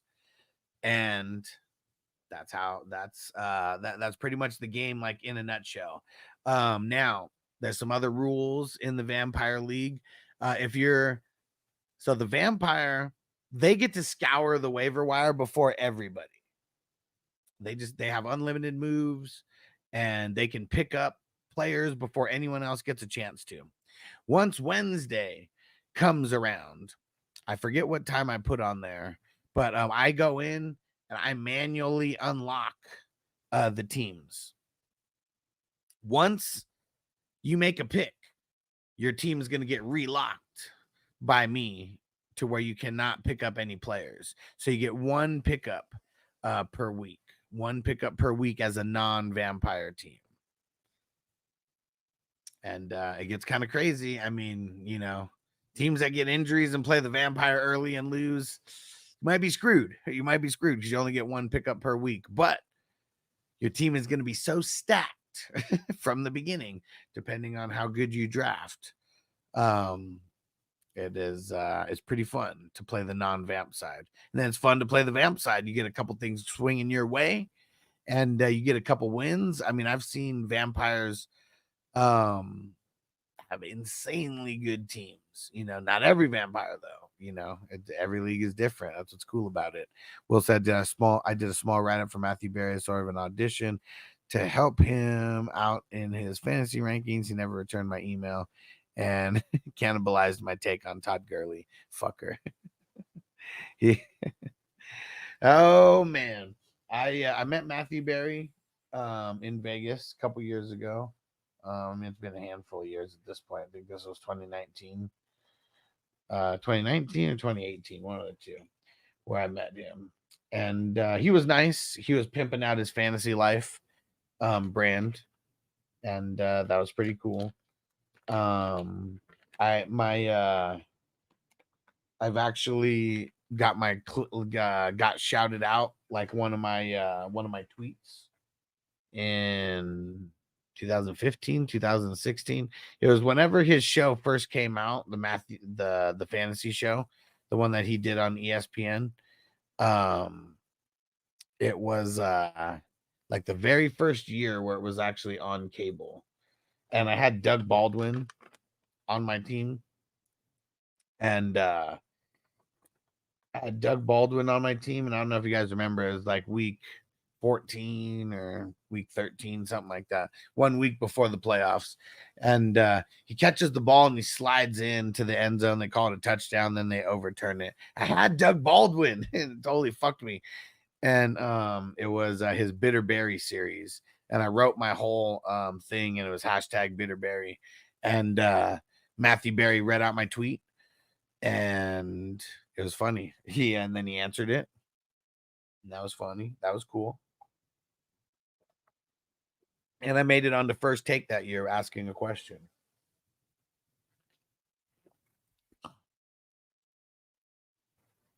Is that back then anyway? He went as the talented Mr. Roto. Yeah, and I mean the OGs, they still know him as the talented Mr. Roto. He's just he's like an old pop culture sensation, you know? Like, I mean, that's kind of like just what it is. Marco from the future. What up? Just in time. We got one more bowl, and then we're getting out of here. I might come back for some NCAA video game action. And then we got a draft later today. We only got 5 in as of now, so we got 7 spots left. Bake said I made it on the BDGE by calling him a baby back bitch. He didn't like that. That's fucking hilarious. Yeah. Good shit, Bakes.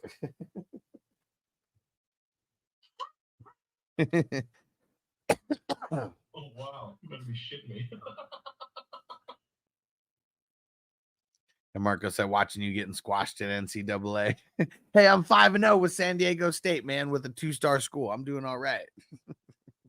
And with the team where I'm the quarterback on Michigan, we started off as the 9th ranked team, and now we're the number 1 ranked team.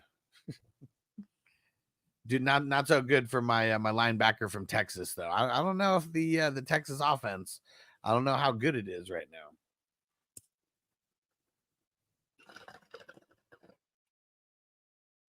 Because they keep not scoring a lot of points.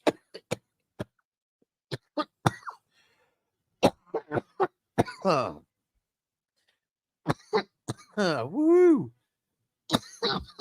Oh yeah, that was the one. That was the one. Let's go. I threw the links to the IDP videos in a little bit ago. If you guys are on YouTube, scroll up so you can get to it. Appreciate you guys. If you can hit the like button and leave a comment, that is much, much appreciated.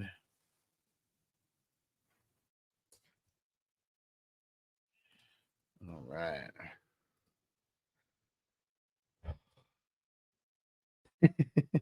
Marco said, "You plan on easy with the auto aim, I guess." I don't even know what the auto aim is. What is there an auto aim? I'm playing with whatever QB, settings came on the game. But I know it's not the auto aim that's on, but I know it is like you got to hit a certain part on the bar for the accuracy or whatever. Basically, I'll probably get in that fast draft later if I'm off in time. And you know, if it's gonna be, you know, 15 to 30 minutes late, just let me know. We can get a push back for you, Bakes.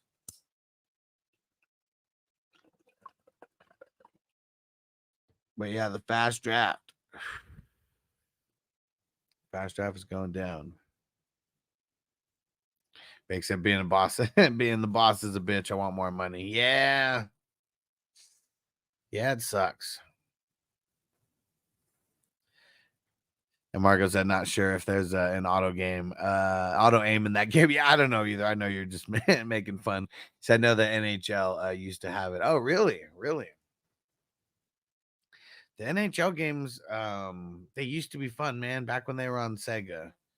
I don't know. I mean, I played them on the PS4 and stuff, and it's like, they're so realistic that it's just like hard.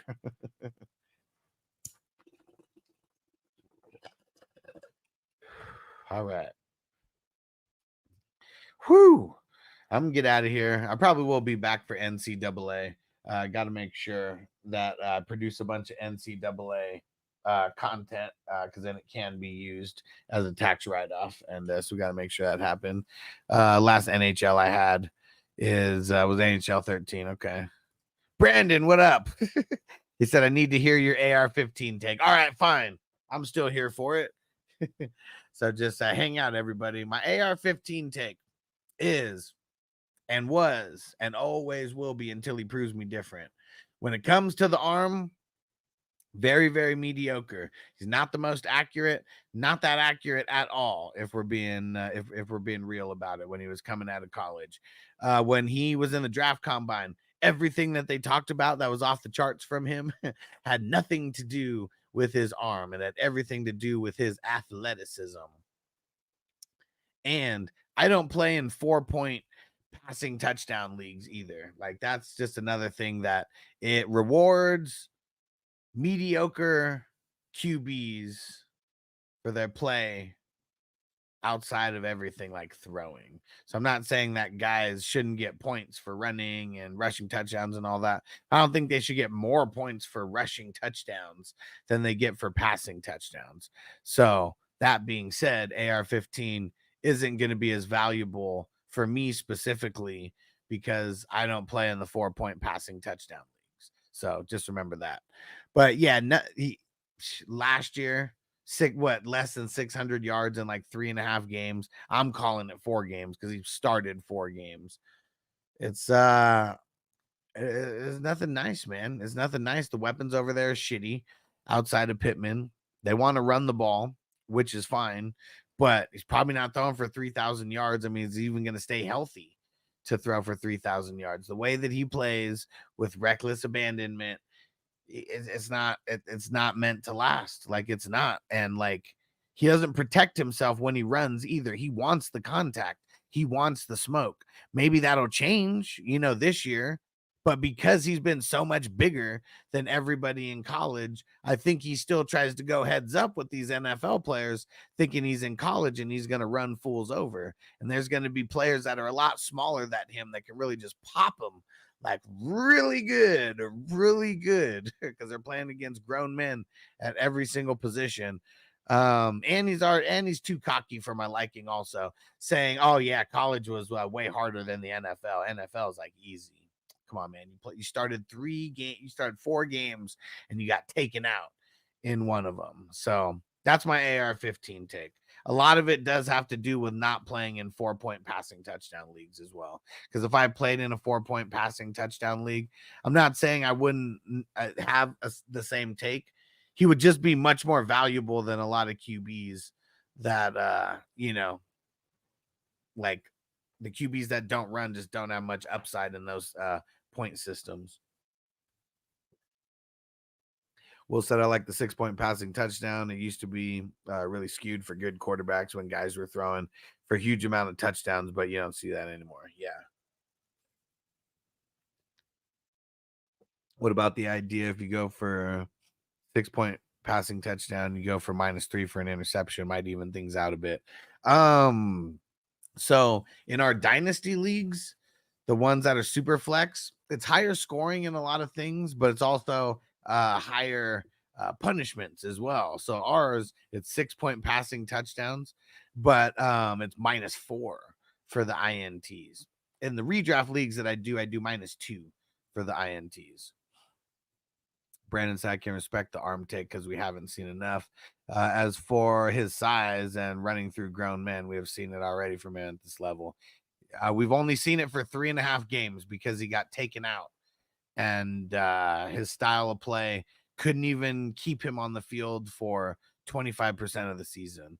So yeah, like if we're basing it off of last year, what's to say that he's going to play 17 games? Because he only played 3.5 games and he got blasted and he got hurt. And he got hurt twice. Remember? He got a concussion, had to miss a game. Don't forget about that.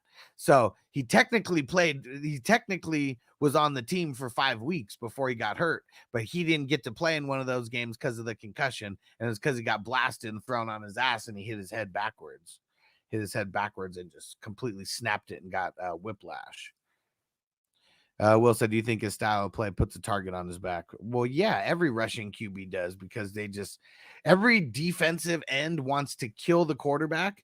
And if you can rush and get away from him, it makes them want to kill you even more.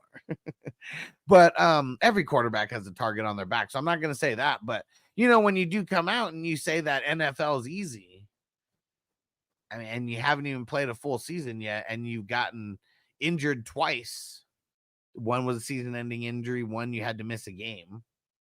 Yeah, it is. I don't know. It's like I understand confident. There's confident, and then there's cocky, and then there's talking out of your ass. He's just talking out of his ass. He's a try-hard Lamar. Yeah. I'm not sold on like he's all hype. Like that's what it is. It's all hype. And I think people like want to be right about the next hype. And I'm fine if people are right about the next hype. We've already seen it. I'm not saying, the experiment is not fully failed, but like the way that everybody sounds right now talking about Richardson is the same way that people were talking about Lance in like year 4. It's like there's players who, because of their rushing upside in these weenie ass 4-point passing touchdown leagues, it just gives the mediocre QBs like that much of a step up. Like that's why he's so hyped. That's why you're so hyped. Said passing TD per game on an offense like that. They weren't missing any beats with Gardner Minshew. So offense like that, they have one of the best running backs in the league. They do well. Maybe it's not one of the better lines, but at one point a few years ago, they had one of the better lines in football. And Michael Pittman, they have one of the best wide receivers in football. They said that we need to see more. It's early. Yeah, you could say we need to see more. It's early, but my take isn't wrong. It's the people who say we want to see more early, they're just afraid to play one side of the fence. And I think people are so optimistic about them that they call me the idiot or say that I don't know. Oh, I must not watch football because I think that that everything about him is all hype. He said, but I'm mainly in 4-point TD leagues. And I get it, man. And to me, those are weenie ass leagues, because all it does is give a rushing QB a super upside. And I know you didn't say that, Brandon, but I'm literally quoting other comments like in that exact same thread. So I know you didn't. I said some people. So no, it wasn't you. That's where I make my money. Yeah. And yeah. Doesn't everybody though? Doesn't everybody? If you don't know, if you're in, because I'm assuming single QB like as well, because not too many people haven't evolved to 6-point playing in Superflex. Doesn't everybody? It's literally the exact same strategy that everybody has and that the fantasy footballers have been talking about since 2015. And he said, nah, Superflex. Yeah, either way, man, it's the same strategy that people have been talking about forever in that style of league. Like, why would you not want a rushing quarterback? Because like they score more than Patrick, like because of a couple touchdowns, like early, Anthony Richardson could have more points than like a Patrick Mahomes. Because I'm assuming it's also like a 25-yard per 1 point. And so like really good quarterbacks, unless you throw 400 yards a game and like 4 touchdowns a game or 5 touchdowns, you have like really mediocre games. That's why I kind of shit on the 4-point passing touchdown leagues. It's because it literally takes all the value out of good quarterbacks, and that makes like 0 sense because everybody else gets things to enhance their value except for good quarterbacks. Makes 0 sense to me. Will said Richardson's a gamble. You think he only make it if you have other decent quarterbacks on your team? You can't truly count on him unless you really want to roll the dice. Yeah. I mean, but if you play in a 4-point passing league, like you roll the dice for guys like that because like Jared Goff's gonna suck in a league like that, like which is crazy. Tua is gonna suck in a league like that. Danny Pesos will be God though. Danny Pesos will be a god in that league. Like that's what I don't understand. Like I can't get behind the 4-point passing because it makes guys like Anthony Richardson like off the charts in people's eyes. Guys like Danny Pesos like have respectable stat lines because like he runs enough to like get a 10 yards or 10 yards per point versus the 15 yards per point. Crispy said, fuck my boss. Man, slap your boss around, bro. Get out of there and go home and smoke. Big said, hey, Pop said, tell him to suck his pee-pee. Marco said, best rushing QB was Brady in college. What? Was Brady rushing more than his 1-yard QB sneaks for a touchdown? And Brandon, I hope you know it's all in good fun. I might be trashing your point system, but I'm not trashing you. All right. Things got so heated, I had to pull out another bowl. Man, it was like it's like 50 minutes ago where I was like, man, we're probably gonna get out of here pretty soon. Stayed for almost a whole other hour. Said you're high as fuck. He was negative yards every season. Yeah. Nah, there's no way that he was negative yards. Michigan wasn't kneeling down. That's the only way. Well, I mean, I guess you could. Well, would it be negative? Yeah, it wouldn't be negative rush yards, though. It'd be negative pass yards, right? Right? I mean, if you get sacked, does that count as negative rush or negative pass yards? Now I'm super high. That minus 150 yards his entire college career. It's fucking funny. And Brandon said can definitely win these leagues with Tua and Goff, man. He says, not that I'm scared to pick a side. I'm just being realistic. Chalking him as a bust right now, ain't it? He's more likely to bust than boom. And you know why? First rounders in general. Take away every single name. 32 players, more of them are likely to bust than boom. No matter what. No matter what. No matter what. Ask Zach Wilson about being a boomer bust guy. Ask Trey Lance. Sam Darnold might play, but ask him about it. He's had some rough years. Rough years. All drafted higher in the NFL draft than Anthony Richardson. Big said, I just checked that negative yards. Yeah. That's what Marco said. 150 minus 150 yards his entire career. Talk about a scrambler. Talk about a scrambler. But he was only running backwards when he scrambled. That was his big problem. He was only running scrambled. And Brandon, I was talking about a single QB league where you wouldn't win a league with Goff or Tua. And a super flex, I mean, they're going to be top 24 guys, like for sure. Unless we get hurt. Knock on wood. Let's hope not for our dynasty shares. Wilson AR-15 going to turn out more of a Jamarcus Russell or Cam Newton. This will be interesting to see how it plays out. I mean, Cam Newton was an MVP. I don't think AR-15 needs to be mentioned in the same breath as Cam Newton just yet. Not just yet. I mean, Cam Newton threw over 4,000 yards. You know, like, I don't think Richardson is sniffing 3,000. That's even if he plays the entire season. Let's see, what would that be? That's still 176 yards a game. I don't think even if he plays all 17 games, he's not getting 3,000. There's gonna be games where he has like 100 yards. Marco said that when Brady was running, it always reminded me of him trying to run away in a dream. Will said, oh, hell no, he's not there yet. I just think his career path is going to sway one way or the other. Well, I mean, for sure.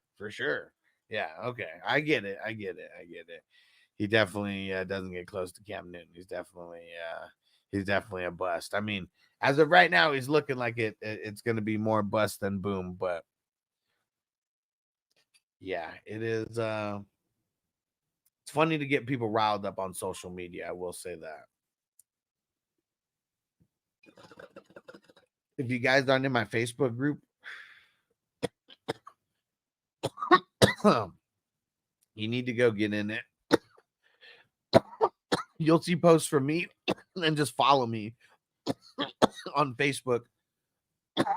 You should get the post as well. It's free. I've been growing it since 2016 or 2017. There's over 100,000 people in there now. A lot of fun times. Richardson or Jordan Love. I mean, it would be Jordan Love. Yeah. It'd be Jordan Love for me. That's also in our point system. Like, I mean, I won't play in all